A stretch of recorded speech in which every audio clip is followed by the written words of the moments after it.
சொல்லப்படுகிறது.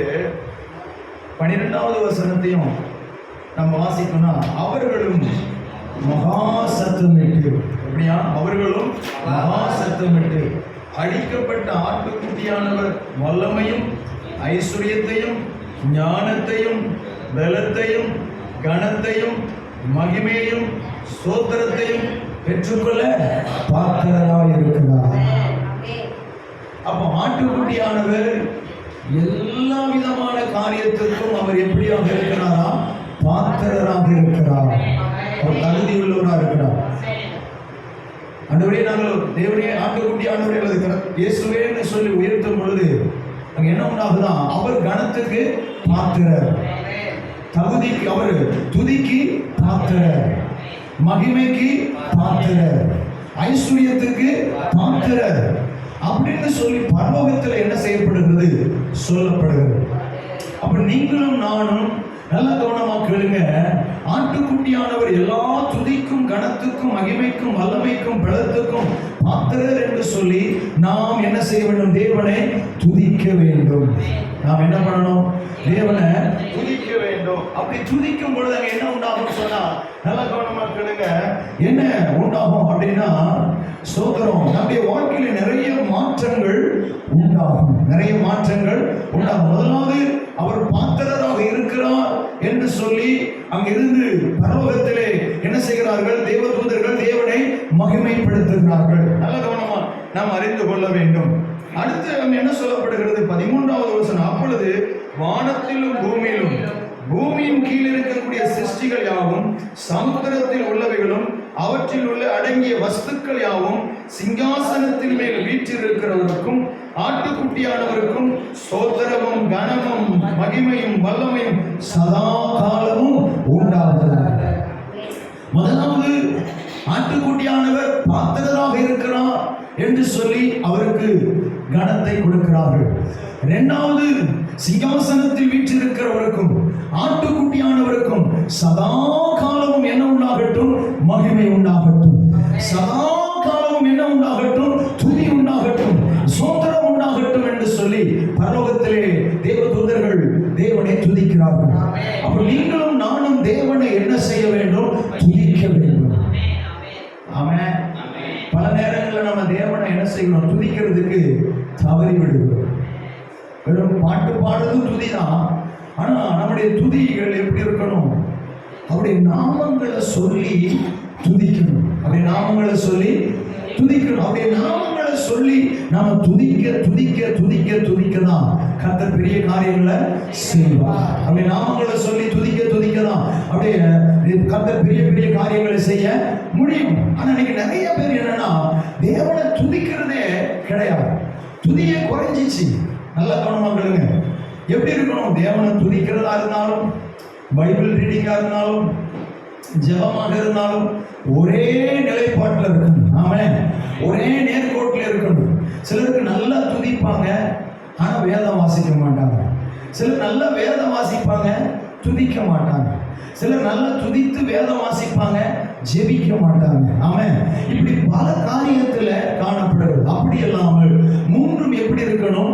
ஒரே நிலைப்பாட்டில் இருக்க வேண்டும். ஆமென் சொல்லுங்க. எல்லா காலத்திலும் அவருக்கு தான் கனமும் மகிமையும் துதியும் உண்டாக வேண்டும். ஆமென். அப்போ நாம நம்முடைய காரியத்தில் எப்படி இருக்க வேண்டும்? நல்லா கவனமா கேளுங்க. பல நாட்களிலே நாம் துதிக்காமல் இருப்போமானால் பல பிரச்சனைகள் என்ன செய்யும்? உருவாகும். நல்லா நாம் அறிந்து கொள்ளணும். சில நேரங்களில் துதியிலேயே பல பிரச்சனைகள் முடிவுக்கு வந்துடும். ஆனா நம்ம என்ன செய்வதில்லை? துதிப்பதே இல்லை. நல்லா தேவனை துதிக்க என்ன செய்யணும்? பழகணும். ஆமென். தேவனுடைய நாமங்களை சொல்லி துதிக்க வேண்டும். தேவனுடைய அதிசயங்களை சொல்லி துதிக்க வேண்டும். தேவனுடைய கட்டளைகளை சொல்லி துதிக்க வேண்டும். தேவனுடைய உடன்படிக்கைகளை நினைத்து தேவனை துதிக்க வேண்டும். நல்லா நாம் அறிந்து கொள்ளணும். தேவன் நமக்காக செய்த நன்மைகளை எண்ணி தேவனை துதிக்க வேண்டும். இப்படி பல காரியத்தில் பல கோணத்தில் நாம் தேவனை துதித்துக் கொண்டே இருக்கணும். ஒரு ஆமென் சொல்லலாமே. பல கோணத்தில் நாம் துதிக்கிறவர்களாக, துதிக்கிற ஜனங்களாக இருக்க வேண்டும். துதிக்கிற ஜனங்கள் மேல் தேவன் எப்படி இருக்கிறாரா? பிரியமா இருக்கிறார். நிறைய நேரங்களில் நம்ம என்ன நினைக்கிறோம்? எல்லாரும் என் மேல பிரியமா இருக்கணும், என் மேல எல்லாரும் பாசமா இருக்கணும், என் மேல எல்லாரும் அன்பா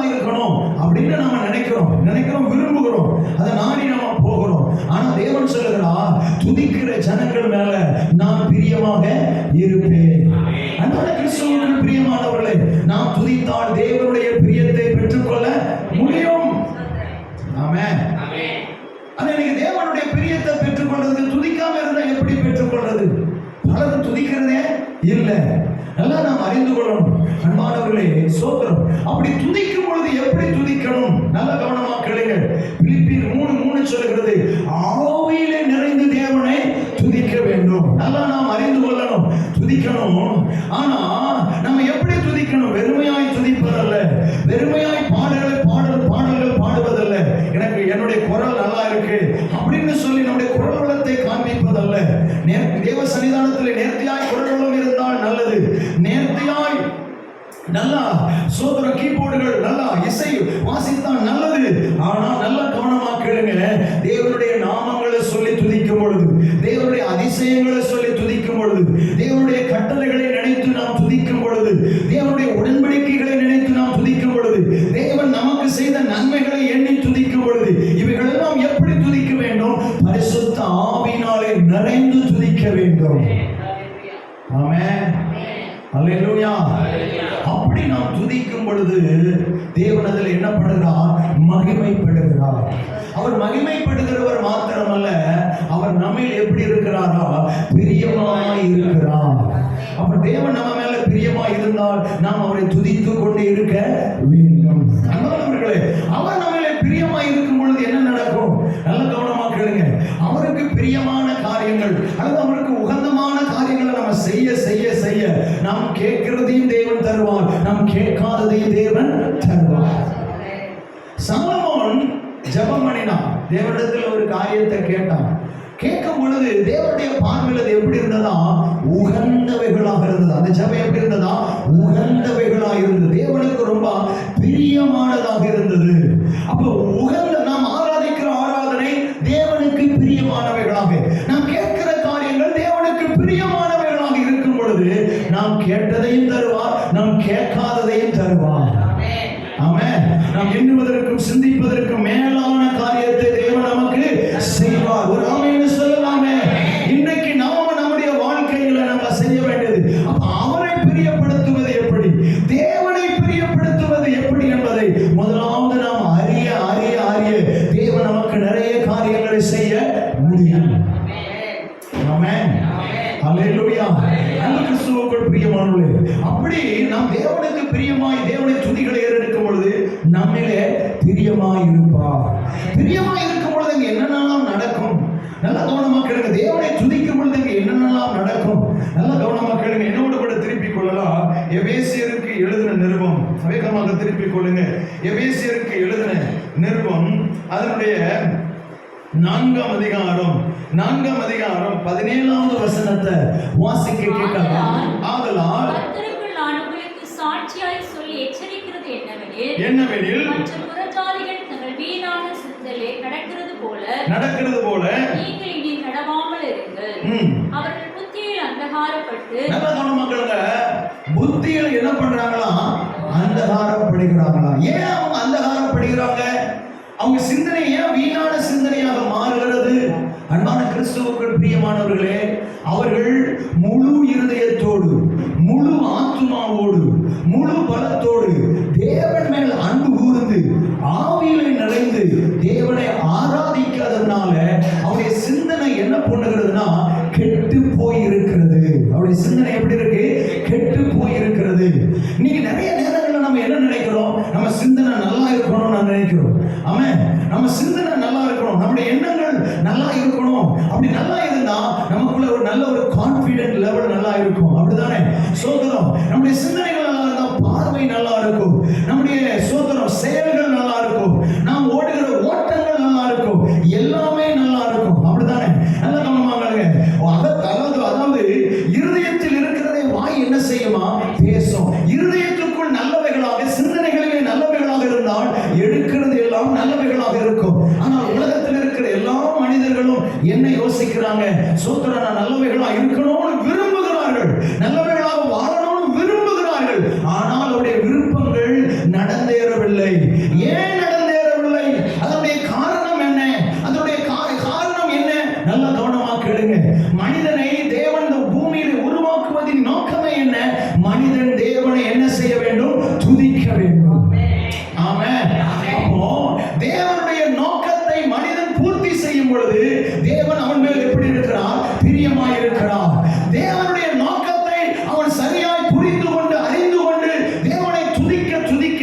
அவனுடைய சிந்தனை வீணான சிந்தனையாக அல்ல, அவனுடைய சிந்தனை எப்படி இருக்கிறது? நல்லவைகளாக இருக்கிறது. ஒரு ஆமென் சொல்லுங்களேன். ஹல்லேலூயா. சிந்தனையில ரொம்ப நல்லா சரியா இருக்கணும் அப்படின்னு நினைக்கணும். சில நேரங்கள் எப்படி இருக்குன்னா, காலையில ஒரு மாதிரி யோசிப்பாங்க, மதியத்துல ஒரு மாதிரி யோசிப்பாங்க, இரவுல ஒரு மாதிரி யோசிப்பாங்க. சிலர் கடன் வாங்கிட்டாங்கன்னு சொன்னா அவங்க யோசனை எப்படி இருக்குன்னா, ஒவ்வொரு நிமிஷமும் நிமிஷத்துக்கு நிமிஷம் என்ன செய்யும்? வேறுபடும். கடன்காரன் வந்துருவாங்களோ, இந்த கடனை எப்படி செட்டில் பண்ண போறேன், இந்த காரியத்தை நான் எப்படி காரியத்தை முடிக்க போகிறேன், என் பிள்ளைகளுக்கு என்ன ஆகுமோ, என் எதிர்காலம் என்ன ஆகுமோ என்று சொல்லி ஒரு விதமான சிந்தனைகள், பலவிதமான போராட்டங்கள். இது கடன் பிரச்சனையில் இருக்கக்கூடியவர்களுக்கு. ஆனால் நல்ல கவனமா கேளுங்க, எந்த ஒரு மனிதன் எப்படிப்பட்ட பிரச்சனை இருந்தாலும் அந்த சூழ்நிலைகளில் தேவனை துதிக்க ஆரம்பித்து விட்டால் எல்லா பிரச்சனைகளும் முடிவுக்கு வந்துவிடும். கடன் பிரச்சனைகளை சிக்கி தவித்துக் கொண்டு ரொம்ப டிஸ்டர்பன்ஸாக இருக்கிறாங்களா? தேவனை துதிக்க வேண்டும். ஆமென். சோதரம். வீணை சிந்தனையில வீணான காரியங்கள் வந்து கொண்டிருக்கா, தேவையில்லாத காரியங்கள் வருகிறதா, பிரியமில்லாத காரியங்கள் வருகிறதா? தேவனை துதிக்க வேண்டும். தேவனை துதிக்க துதிக்க துதிக்க, தேவ சத்தியத்தை அறிந்து துதிக்க துதிக்க துதிக்க, சிந்தனையில விடுதலை, பார்வையில விடுதலை, பேச்சில விடுதலை, எண்ணங்களில விடுதலை, செயல்களில விடுதலை. அப்ப எல்லாவற்றிலும் என்ன உண்டாகனா? விடுதலை வந்து கொண்டே இருக்கும். ஆமென் சொல்லுங்களேன். அப்ப இன்னைக்கு நாம் அதை செய்ய என்ன பண்ணுகிறோம்? தவறி விடுகிறோம். என்ன பண்ணுகிறோம்? தவறி விடுகிறோம். அன்பான கிறிஸ்துவுக்குள் பிரியமானவர்களே, அப்ப ரொம்ப ரொம்ப முக்கியமான ஒரு காரியம், ரொம்ப ரொம்ப முக்கியமானது.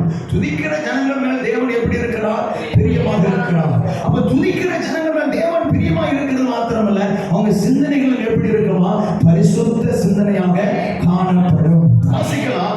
ரோமருக்கு எழுதின நிருபம், வேகமா வாசிக்க. ரோமருக்கு எழுதின நிருபம், அது 1ஆம் அதிகாரம் 21வது வசனத்தை வாசிக்க கேட்கலாம். ரோமருக்கு எழுதின நிருபம், அது 1ஆம் அதிகாரம் 21வது வசனத்தை வாசிக்க கேட்போம். தேவனை அறிந்தோம், அவரை தேவனென்று மகிமைப்படுத்தாமலும் ஸ்தோத்திரியாமலும் இருந்து. பாருங்க, அவர்கள் தேவனை அறிந்தும் அவர்கள் தேவனென்று மகிமைப்படுத்தாமலும் ஸ்தோத்திரியாமலும் தங்கள் சிந்தனைகளினாலே வீணரானார்கள். நல்ல கவனமா கேளுங்க. அப்ப சிந்தனையினால வீணா போகாம இருக்கணும் அப்படின்னா, நம்ம வாழ்க்கை வீணா போகாம இருக்கணும்னா, தேவனை அறிஞ்ச உடனே என்ன பண்ணணுமா? ஸ்தோத்திரம் செலுத்தணும். வேறு சொல்றது, ஸ்தோத்திர பலியிடுகிறவன் என்னை மகிமைப்படுத்துகிறான். உதடுகளின் கனிகளாகிய ஸ்தோத்திர பலிகளினாலே என்னை மகிமைப்படுத்துங்கள். அப்ப நல்லா நாம் அறிந்து கொள்ளணும், நம்ம வீணாய் போகாமல் இருக்க வேண்டுமா? நல்லா நாம் அறிந்து கொள்ள வேண்டிய ஒன்று என்ன? நான் தேவனுக்கு பயனுள்ளவங்களாய் மாற வேண்டும், கர்த்தருடைய சபைக்கு பயனுள்ளவங்களாக மாற வேண்டும், குடும்பத்துக்கு பயனுள்ளவங்களாக மாற வேண்டும், நாம் வாழுகிற சமுதாயத்திற்கு பயனுள்ளவங்களாக மாறணும். அப்படின்னா நாம் துதிக்கிற ஜனங்களாக காணப்பட வேண்டும். துதிக்கிற ஜனங்கள் ஒரு நாளும் வீணாய் போவது இல்லை. துதிக்கிற ஜனங்கள் ஒரு நாளும் வீணாய் போவது இல்லை. வேதம் சொல்கிறது, தேவன் ஸ்தோத்திரம் செய்து அவருடைய சித்தமா இருக்கான். எப்பவுமே அவர் என்ன பண்ணணுமா? ஸ்தோத்திரம் பண்ணணும். காலையில ஸ்தோத்திரம், எழுந்தாலும் ஸ்தோத்திரம், நடந்தாலும் ஸ்தோத்திரம், எங்க போனாலும் ஸ்தோத்திரம். எல்லா விதத்திலும் நாம் துதிகளையும் ஸ்தோத்திரங்களையும் ஏறெடுக்க ஏறெடுக்க ஏறெடுக்க ஏறெடுக்க தேவன் என்ன பண்ணுகிறார்? மகிமைப்பட்டு கொண்டே இருக்கிறார். ஒரு அளவையா சொல்லுங்களேன். எல்லா நேரமும் தேவன் என்ன பண்ணணுமா? மகிமைப்பட வேண்டும். அப்போ நம்ம வீணாய் போகாம இருக்கணும்னா, நமக்கு இன்னைக்கு துதி இருக்கிறதா? காலையில துதிக்கிறோமா? ஒவ்வொரு சமயத்திலும் துதிக்கிறோமா? எல்லா நேரங்களிலும் துதிக்கிறோமா? எல்லா சூழ்நிலைகளிலும் துதிக்கிறோமா? மன சந்தோஷமாய் துதிக்கிறோமா? நம்ம ஆவியிலே துதிக்கிறோமா? அப்படி நாம் துதிக்க துதிக்க துதிக்க எல்லா சூழ்நிலைகளிலும் நாம் எப்படி மாறுவோம்? பயனுள்ளவர்களாக மாறுவோம். ஆமென். நிறைய நேரங்களில் யோசிக்கிறோம், எங்கிட்ட திறமைகள் இருக்கு, எங்கிட்ட பணம் இருக்கு, எங்கிட்ட ஆள் பலம் இருக்கு, ஆனா எனக்கு ஒரு அங்கீகாரம் இல்லையே. எத்தனையோ பேர் எதிர்பார்க்கிறாங்க, என்கிட்ட பணம் இருக்கு, திறமைகள் இருக்கு, ஆள் பலம் இருக்கு, எல்லாமே இருக்கு, ஆனா எனக்கு ஒரு அங்கீகாரம் இல்லை. அங்கீகாரம் யார் கொடுக்கணும்? பரலோகம் கொடுக்கணும். எங்க பரலோகம் அங்கீகாரம் கொடுத்தா மட்டும்தான் இங்க கீழே பூமியில என்ன செய்ய நமக்கு அங்கீகாரம் கிடைக்கும். அப்ப நல்லா நம்ம துதிக்கிற ஜனங்களுக்கு தான் தேவன் அங்கீகாரம் கொடுக்க முடியும், அங்கீகாரம் கொடுக்க முடியும். நல்லா கவனமா கேளுங்க. ஓ சோத்திரம். ஒரு சமயத்துல இஸ்ரவேலை யூதாவை சுற்றிலும் ஒரு பெரிய படைகள் வந்து சூழ்ந்துட்டு அங்க யோசபாத்துக்கு என்ன பண்ணணும்னே தெரியல, ரொம்ப பலவீனவனா இருக்கிறான். சோத்திரம். அப்ப ஜெபம் பண்ணி தேவனுக்குள்ள ஒரு முடிவு எடுக்கிறார். யுத்தத்துக்கு போகும்பொழுது எல்லாரும் எப்படி போவாங்க? கையில வாளோடும் இடது கையில கேடகத்தோடும் போவாங்க. இவன் என்ன பண்ணானா ஒரு டீம் இறங்கலாம். என்ன டீம்னா, யுத்தத்துக்கு போறோம்னா ரெண்டாவது வச்சுட்டு முதல்ல துதிக்கிற ஜனங்களை என்ன செஞ்சான்? முன்னால வச்சான். கர்த்தர் நல்லவர், அவர் கிருபை எண்ணும் பொழுது என்ன சொல்றீங்க? பாடிக்கிட்டே போங்க, பாடிக்கிட்டே போங்க, பாடிக்கிட்டே போங்க. அப்ப நல்லா கவனமா கேளுங்க. அவன் என்ன செஞ்சான்? 3 படைகள் சுத்தி வந்து நிக்கிறாங்க. 3 படைகள். அப்ப 3 படைகளை நான் எதிர்த்து நிக்கணும். இந்த 3 விதமான எதிரிகளை நான் எதிர்த்து நிக்கணும். அப்போ அவர்களை காட்டிலும் நம்மகிட்ட இருக்கிற எதிரிகள், நம்மகிட்ட இருக்கிற மிலிட்டரி ஃபோர்ஸை காட்டிலும் அவங்க கிட்ட இருக்கிற மிலிட்டரி ஃபோர்ஸ் எப்படி இருக்கு? பலமா இருக்கு. ஆனா ஒன்னும் சொல்ல செய்ய முடியாது. அப்ப உடனே இந்த யோசபாத் என்ன பண்ணான்னு சொன்னா, உடனே தேவனுக்குள்ள ஒரு முடிவு பண்ணி துதிக்கிற ஒரு டீமை முன்னால என்ன செய்யறான்? நிறுத்துகிறான். ஆமென். அல்லேலூயா. துதிக்க யார் நம்மளை பயமுறுத்திக்கிட்டு இருந்தாங்களோ, துதிக்க யார் நம்மளை வேதனைப்படுத்திக்கிட்டு இருந்தாங்களோ, துதிக்க யார் நம்ம கலக்கத்தை உண்டாக்கி கொண்டு இருந்தாங்களோ, அந்த டீம் ஒருவரோடு ஒருவர் சண்டை போட்டு மடிந்து போனார்கள். ஒருவரோடு ஒருவர் சண்டை போட்டு மடிந்து போனார்கள். அப்ப துதிக்க நாம் வீணாய் போவதில்லை. எதிரிகளுக்கு முன்பாக நாம் வாழ்ந்திருப்போம். எதிரிகளுக்கு முன்பாக கர்த்தர் நம்மை வாழ வைப்பார். ஆமென். பல சமயங்கள்ல நினைக்கிறோம், ஐயா ஒரு நெருக்கம் வந்தோம்னா துதிக்கிறத மறந்துடும். நம்ம விடவும் பலசாலிகள் முன்னால நின்னா நமக்கு துதிக்கிறதுன்னா அப்படி என்னன்னே தெரியாத மாதிரி இருந்துடும். அப்படி அல்ல. யோசபாத்து செஞ்ச காரியம் என்ன? நம்ம சுற்றில எத்தனை படைகள் வந்தாலும் சரி, எத்தனை வலிமை உள்ளவங்க வந்தாலும் சரி, எப்பேற்பட்ட ஞானத்தினால அறிவினால சிறந்தவங்க வந்தாலும் சரி, நாம துதிக்கிறவங்களாக இருந்து கொண்டே இருந்தா போதும். கர்த்தர் நமக்காக இறங்கி யுத்தம் பண்ணுவோம். நமக்காக இறங்கி கர்த்தர் பல காரியங்களை செய்வார். ஆமென் சொல்லலாமே, ஆமென் சொல்லலாமே. அப்படி நாம் துதிக்க எதிரிகளை கர்த்தர் என்ன செய்வாரா? வெட்டுண்ட மடியை செய்வார். இன்னைக்கு நம்முடைய வாழ்க்கையில நாம் அந்த சமுதாயத்தில் ஜெயிக்கணுமா? எதிரிகளுக்கு முன்பாக ஒரு ஜெயமுள்ள ஒரு வாழ்க்கை வாழணுமா? எப்பொழுதும் தேவனை துதித்து கொண்டே இருக்கணும். அப்படி துதித்து கொண்டிருந்தால் நல்ல கவனமா நாம் அறிய வேண்டியது, ஒரு நாள் நாம் வீணாய் போவது இல்லை. நம்ம வாழ்க்கை வீணாய் போவது இல்லை. சத்துருவினால் நாம் அழிந்து போவது இல்லை. மந்திரத்தினாலே அழிந்து போவது இல்லை. எல்லா காலத்திலையும் கர்த்தர் நம்மை வாழ்ந்திருக்க பண்ணுவார். அப்ப நல்லா நாம் அறிந்துடணும். வீணாய் போகாம பயனுள்ளவங்களா நாம் மாறணுமா? அது நானே எனக்கு ஆசீர்வாதமா இருக்கணும் அப்படின்னா தேவனை துதித்தாதான் நாம நமக்கு ஆசீர்வாதமா இருக்க முடியும்.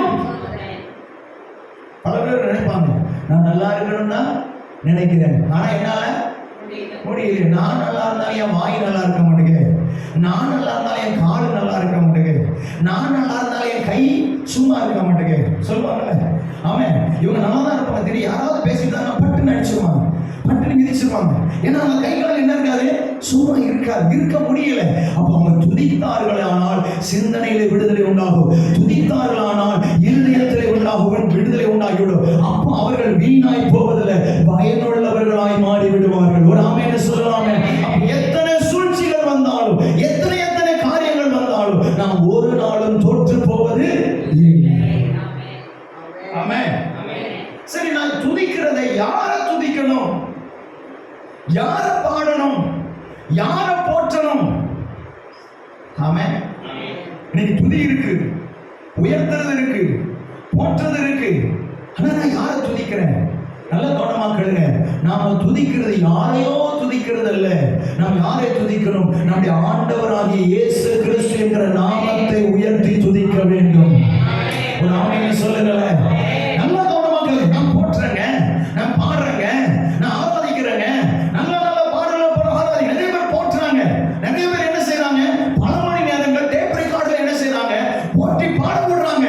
ஆனால் எப்போ நன்மைகள் உண்டாகும், எப்பொழுது ஆசீர்வாதங்கள் உண்டாகும் அப்படின்னா நான் ஆண்டவராகிய இயேசு கிறிஸ்துவின் நாமத்தை உயர்த்தும் பொழுதுதான் என் சிந்தனையில விடுதலை, வாழ்க்கையில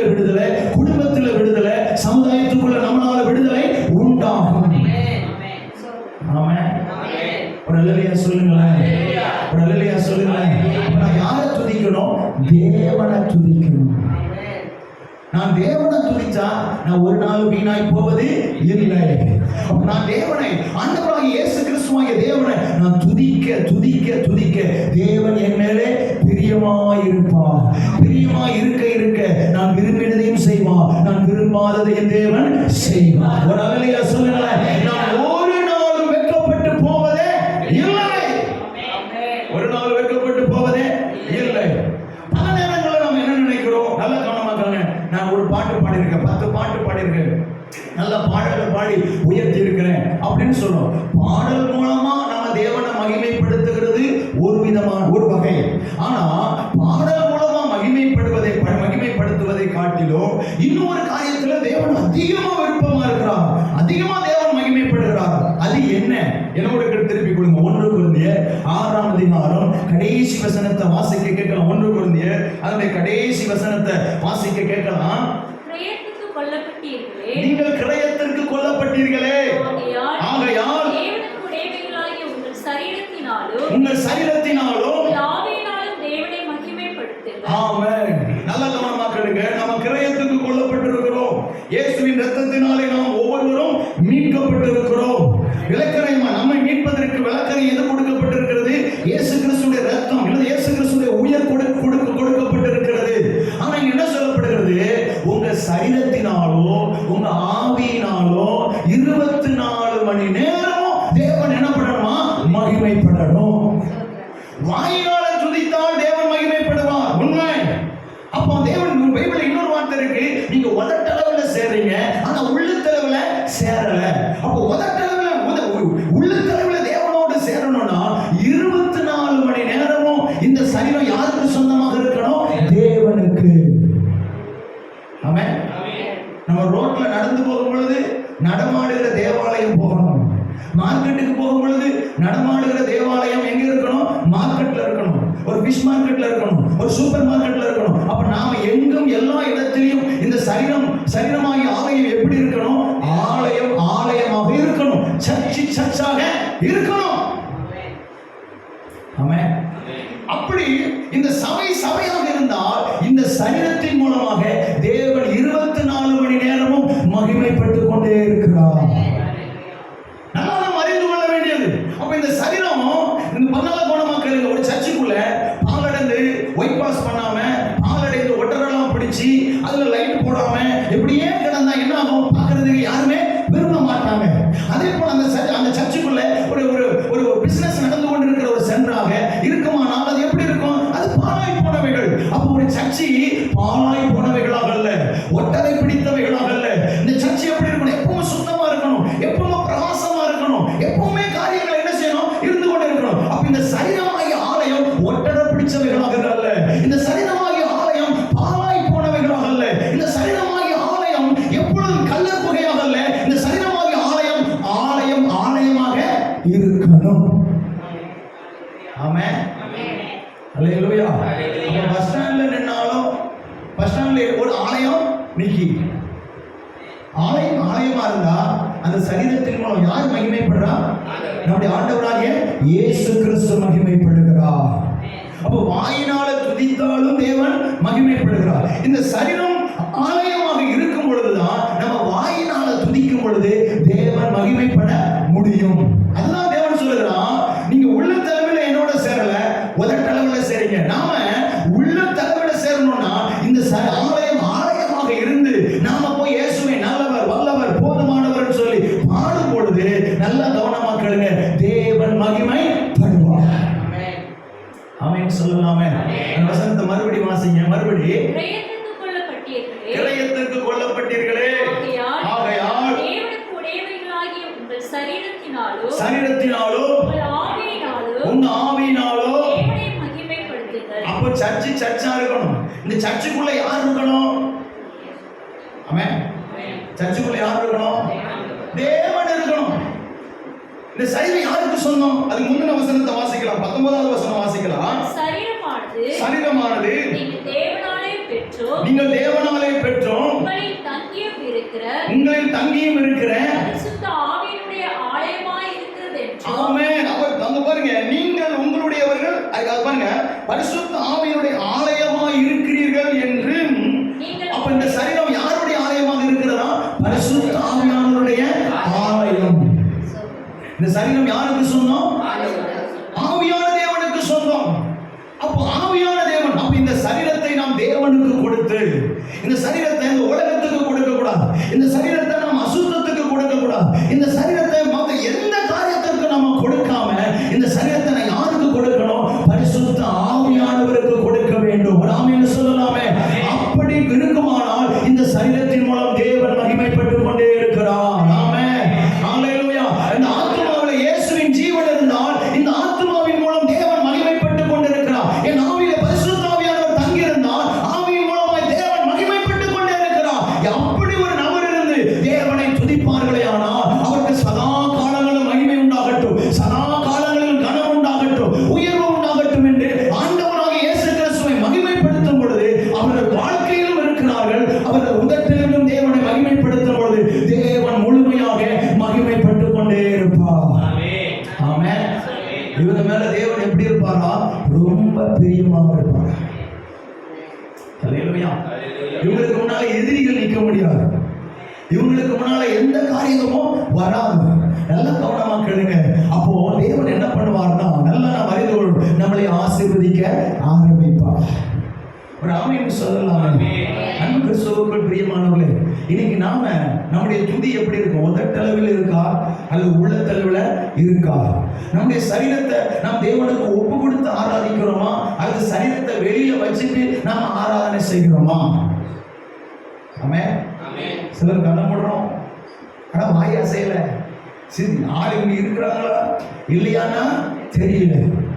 ஆமென், சோதரம். சிலர் கையை கட்டிக்கிட்டே இருக்கிறோம், சோதரம் இங்கதான் இருக்கிறாங்களா இல்லைன்னாவே தெரியல. அன்பான கிறிஸ்துவுக்குள் பிரியமானவர்களே, அப்படி அல்ல. நாம் நம்முடைய சரீரம் யாருக்கு சொந்தமா இருக்கணும்? நம்முடைய ஆண்டவராகிய தேவனுக்கு சொந்தமாக இருக்கணும், ஆவியான தேவனுக்கு சொந்தமாக இருக்கணும். அப்போ வேதம் என்ன சொல்லுது? ரோமர் 12:1 சொல்லுது, உங்க சரீரத்தை ஜீவ பலியா ஒப்பு கொடுங்க, அதுவே புத்தி உள்ள ஆராதனை. அப்போ புத்தி உள்ள ஆராதனை யாரால செலுத்த முடியும்? ஜீவ பலியா ஒப்பு கொடுக்கணும். நான் இங்க இருந்துகிட்டு நான் என்னுடைய ஆபீஸை நினைச்சுக்கிட்டு, நாளைக்கு போக போற ஆபீஸை நினைச்சுக்கிட்டு, ஓ கர்த்தர் நல்லவர், சோத்திரம் சோத்திரம் சோத்திரம் சொன்னா தேவன் சொல்வார், சோத்திரத்தில் அந்த மகிமையே படல. ஏன்னா உங்க சரீரத்தை நீங்க ஜீவ பலியாய் ஒப்பு கொடுக்கல. ஆமா, அந்த சரீரம் எப்படி இருக்கு? அசுத்தம் நிறைந்தவைகளாக இருக்கு, பாவம் நிறைந்தவைகளாக இருக்கு. நல்லா நாம் அறிந்து கொள்ளணும். அப்ப தேவன் மகிமைப்பட்டால் படலாம். நல்லா நாம் அறிந்து கொள்ள வேண்டியது, நாம் வீணாய் போவது இல்லை. நம்ம வீணா போவது இல்லை. அப்ப நாம் எப்படி மாறுவோம்? பயனுள்ளவர்களாய் மாறுவோம், மற்றவர்களுக்கு ஆசீர்வாதமாக மாறுவோம், மற்றவர்களுக்கு நம்மை ஆசீர்வதிக்கிறவர்களாக மாறுவோம். அன்பு கிறிஸ்துவுக்குள் பிரியமானவர்களே, நான் மற்றவங்களுக்கு ஆசீர்வாதமா மாறணும். இல்ல நான் ஆபீஸ்ல வேலை பார்க்கேன், இந்த ஆபீஸுக்கு நான் ஆசீர்வாதமா மாறணும். இல்ல நான் ஒரு தெருவில் இருக்கிறேன், இந்த தெருவில் இருக்கிறவங்களுக்கு நான் ஆசீர்வாதமா மாறணும் நீங்க விரும்புறீங்களா? அப்ப நீங்க உங்க சரீரத்தை தேவனுக்கு முழுமையா ஒப்பு கொடுத்து நல்லா தேவனை ஆராதனை செய்யுங்க. நம்ம சரீரத்தில் 24 மணி நேரம் பரிசுத்த ஆவியானவர் தங்கி இருக்க முழுமையா இடம் கொடுங்க. நீங்க முழுமையா இடம் கொடுத்தால் அன்பான கர்த்தருடைய ஜனமே, நீங்க வேலை செய்கிற உங்க இடத்துல அந்த கம்பெனிக்கு நீங்க ஆசீர்வாதமாய் மாறி விடுவீர்கள். நீங்க தெருவில் இருக்கிற நபர்களுக்கு நீங்க ஆசீர்வாதமாய் மாறி விடுவீர்கள். இந்த நம்முடைய மாநிலத்துக்கு ஆசீர்வாதமாய் மாறி விடுவீர்கள். நம்முடைய தேசத்துக்கு ஆசீர்வாதமாய் மாறி விடுவோம். ஆமென். அப்ப பயனற்றவர்களாக அல்ல, பயனுள்ளவர்களாக இருப்போம். இதெல்லாம் எப்படி வருகிறது? தேவனை துதிக்கிற துதியினாலே வருகிறது, துதியினாலே வருகிறது. அன்பு கிறிஸ்துவுக்குள் பிரியமானவர்களே, அப்ப இன்னைக்கு நாம எப்படி துதிக்கிறோம்? தேவன் நம்ம மேல பிரியமா இருக்கிறாரா? நம்ம சரீரத்தை ஒப்பு கொடுத்து துதிக்கிறோமா? அப்படி துதித்தால் எத்தனை எதிரிகள் வந்தாலும், எத்தனை தடைகள் வந்தாலும் தேவனை இறங்கி அந்த தடைகள் எல்லாவற்றையும் உடைத்து போடுவார். அப்ப நம்மையும் ஆசீர்வதிப்பார், பிள்ளைகளையும் ஆசீர்வதிப்பார், சந்ததி கர்த்தர் ஆசீர்வதிப்பார். அவர் ஆமென் சொல்றார். நாம் துதிக்கிறவர்கள் மேல அவர் எப்படி இருக்கிறாரா? பிரியமா இருக்கிறாரா? துதிகளுக்கு மத்தியில் அவர் என்ன பண்ணுகிறாரா? வாசம் பண்ணுகிறார். அவர் இருக்கிற இடத்துல ஒரு நாளும் பலவீனங்களும் தோல்விகளும் வறுமைகளும் வருவதே இல்லை. ஆமென். அவர் இருக்கிற இடத்துல ஏதாவது குறையுமா? பாருங்க, அவர் இருக்கிற இடத்துல ஏதாவது குறையுமா? ஒன்றும் குறைவது இல்லை. நமக்குள்ள யார் இருக்கா? தேவன் இருக்கிறார். நமக்குள்ள தேவன் இருந்தால் ஒன்றும் குறைந்து போவது இல்லை. துதிக்கிற இடத்துல தான் தேவன் இருக்க முடியும். அது யாரை துதிக்கணும்? ஆண்டவராகிய இயேசு கிறிஸ்துவின் நாமங்களை சொல்லி துதிக்கும் பொழுதுதான் அங்கதான் தேவன் இருக்க முடியும். அன்பு கிறிஸ்துவுக்குள் பிரியமானவர்களே, அப்ப தேவன் நம்ம கூட இருக்க இருக்க இருக்க நம்ம வாழ்க்கை தலைகளாக மாறும். நமக்குள்ள விடுதலை, நமக்குள்ள மீட்பு, நமக்குள்ள பெருக்கம், நமக்குள்ள முன்னேற்றம், நமக்குள்ள ஆசீர்வாதம், நமக்குள்ள நித்திய ஜீவன், நமக்குள்ள மறுரூபம். நல்ல கவனமா கேளுங்க. நாம் ஒவ்வொரு நாளும் எப்படி செய்வோம்? நமக்குள்ள மாற்றங்கள் வந்து கொண்டே இருக்கும். ஆமென். துதிக்கிற ஜனங்களுடைய இருதயங்கள் தான் நல்ல மறுரூபமான வாழ்க்கைக்குள்ளே வருவார்கள். துதிக்கிற ஜனங்கள் மேல தேவன் பிரியமா இருந்து தன்னுடைய ரகசியங்கள் எல்லாம் தேவன் அந்த ஜனங்களுக்கு வெளிப்படுத்தி காண்பிப்பார். ஆமென். அப்ப நம்ம கூட நம் தேவன் இருக்கிறார். எப்ப இருப்பா? அவரை துதிக்கும் பொழுது. எப்படிப்பட்ட துதி? அவருடைய நாமங்களை சொல்லி உயர்த்தும் பொழுது, நம்முடைய சரீரத்தை ஜீவ பலியாய் ஒப்பு கொடுக்கும் பொழுது நமக்கு நடுவில் தேவன் இருப்பார். அப்ப நம்ம கட்டப்பட்டவர்களாக அல்ல. ஆமென். சோதரர் கட்டவிழ்க்கப்பட்டவர்களா, நாம் பலவீனம் உள்ளவர்களாக அல்ல, பலம் உள்ளவர்களா. ஆமென். தடுமாறுகிறவர்களாக அல்ல, நாம் சந்தோஷம் உள்ளவர்களா. ஆமென். நாம் மகிழ்ச்சி குறைந்தவர்களாக அல்ல, மகிழ்ச்சி நிறைந்தவர்களாக தேவன் நமக்குள்ள மாற்றங்களை கொண்டு வந்து விடுவார். இதெல்லாம் எது கொண்டு வருகிறது?